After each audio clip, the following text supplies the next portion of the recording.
The United States tried to crush him. Sanctions strangled his economy. Oil money vanished.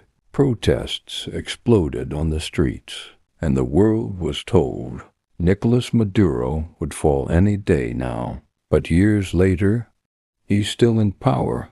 So here's the real question no one dares to ask. If Donald Trump had the world's strongest military, why didn't Maduro lose? The message was clear. Maduro's days were numbered. But Washington underestimated one thing: how desperate regimes behave when survival is at stake. But desperation can be powerful. And Nicolás Maduro didn't respond with speeches or promises. He responded with control. While Washington waited for a dramatic collapse, Maduro moved quietly inside Venezuela. His first priority was not the economy. It was loyalty. He focused on the military. Promotions were accelerated.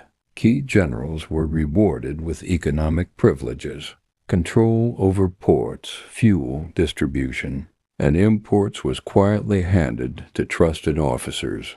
Anyone suspected of hesitation was sidelined, transferred, retired, or removed without headlines. Maduro understood something history has proven again and again. A government does not fall when people protest. It falls when the army stops obeying orders, and that moment never came. Donald Trump believed sanctions would fracture the system. Instead, they reshaped it. Venezuela's access to global oil markets was choked. Dollar transactions were blocked. Foreign companies pulled out under threat of punishment. Washington expected economic pain to trigger political rebellion. But pain does not always create resistance. Sometimes it creates dependence. As conditions worsened, more citizens relied on state-controlled food programs. Government-issued supply boxes became survival tools. Loyalty was no longer ideological, it was practical. In a sanctioned economy, control over scarcity is power, and Maduro controlled scarcity. With traditional markets closed, Venezuela turned outward but selectively. Russia provided diplomatic cover at the United Nations, blocking resolutions, challenging narratives, framing sanctions as economic warfare. China maintained financial channels, not loudly, not generously, but consistently enough to prevent total collapse. Iran, a veteran of sanctions, shared experience, how to move oil discreetly, how to trade without visibility, how to operate in the shadows of the global system. Sanctions created isolation. Isolation created innovation. Oil was no longer sold openly. It was rebranded,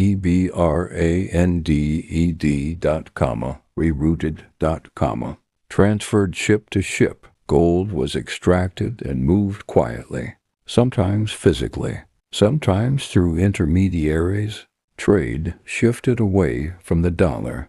Cryptocurrency experiments appeared. Barter deals returned oil for food, fuel for machinery. This was not defiance, it was adaptation. Inside Venezuela, Maduro reframed the story. Economic failure was no longer domestic. It was foreign aggression. Empty shelves were blamed on Washington. Power outages were blamed on sabotage. Currency collapse was blamed on sanctions. And over time, that narrative stuck.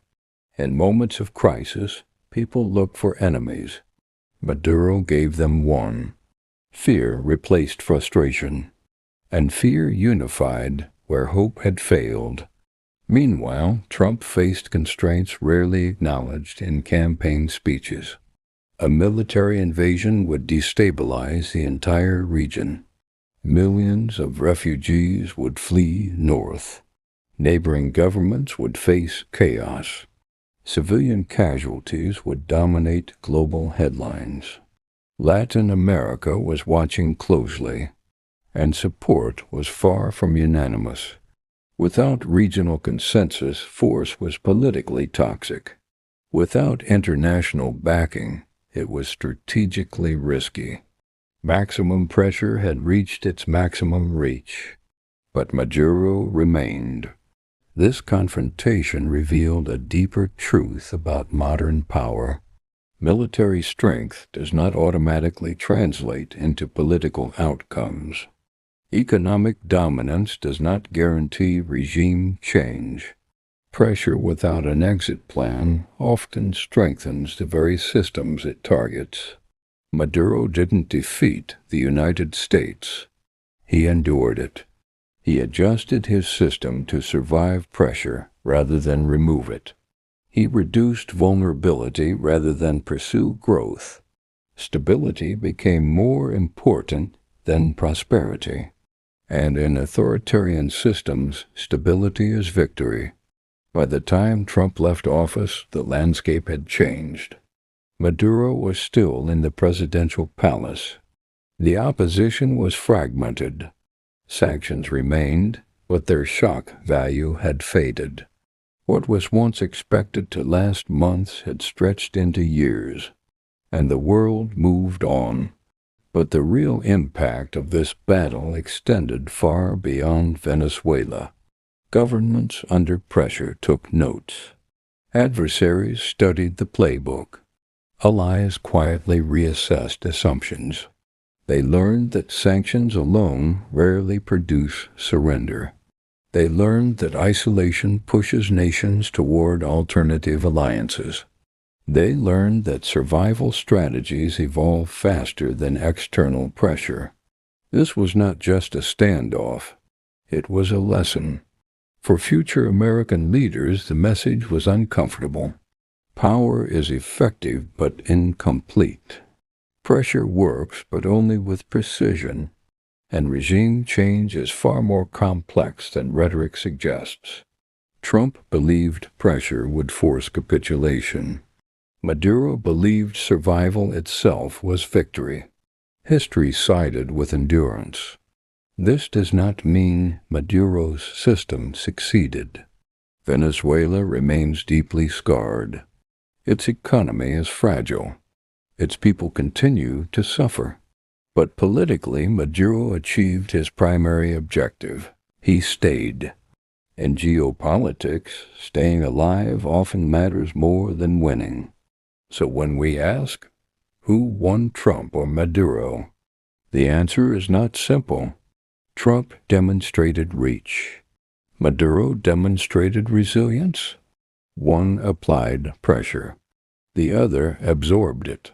And in this confrontation, the man who refused to fall outlasted the man who tried to push him down. The real question now is not about the past. It is about the future. If pressure returns, if sanctions tighten again, if confrontation resumes under new leadership, will the outcome change? Or has the lesson already been learned? Did Trump fail to finish the job? Or did Nicolás Maduro master the art of survival? Comment Trump or Maduro below.